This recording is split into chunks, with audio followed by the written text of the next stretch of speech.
Kag sa numero 1 sa mga balita subong adlaw, humaling kahapon tubtob subong adlaw ang pagpauli sa mga evacuees nga hindi sakop sang 6 km extended danger zone. 1,000 ka persona na ang tigayon nga nakapauli sa ilang mga balay sa Barangay Sag-ang, Mansalanaw kag Kabagnaan sa Lacasiliana.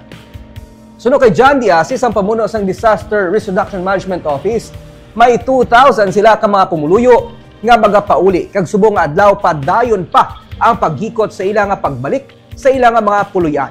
Sa La Carlota City, sunod sa pamuno sa Department of Social Welfare and Development nga si Angie Hilongo, may 7 ka pamilya nga voluntaryo na nga nagbiya sa evacuation center kag nagbalik sa Barangay Yubo kag may 2 pa ka pamilya nga nagtransfer sa ilang nga mga himata. Sunod kay Hilongo, 7 ka pamilya ang pabalikon ni Mayor Rex Salanduon sa evacuation center.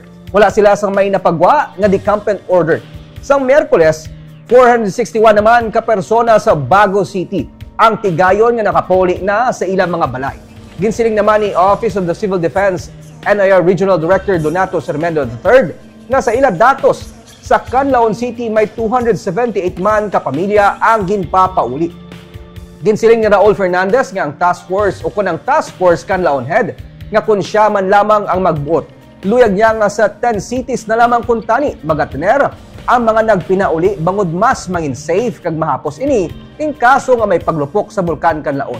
Sunod kay Governor Eugenio Jose Lacson, luyag niya nga personal nga masugilanon si Fernandez bahin diri kag mapatpatman kung ano gid ang plano kag paano ipadalagan ang mga 10 cities, labi na ang pagsabat sa mga kinahanglanon sa mga evacuees nga magatener diri. Klaro ni Lacson nga ang mga ginpapauli nga pumuluyo hindi sakop sang 6 km danger zone, gani wala man sa may nasupak sa guidelines. Nahangpan man sang LGU ang ilang papel sa pag-evacuate sa mga natungdaning kaso nga maglupok ang bulkan. That was already taken into consideration by the LGUs. They know that we will have to evacuate them again. No? But on the other hand, because they live beyond the 6-kilometer radius, it's getting more difficult to make them understand why they are inside the evac center. And these displaced persons are also aware, and in fact are also willing to be evacuated again if it happens, no?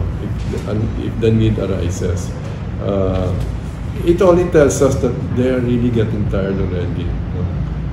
They feel right now they feel that they're better off back in their areas because anyway it's beyond 6 kilometers.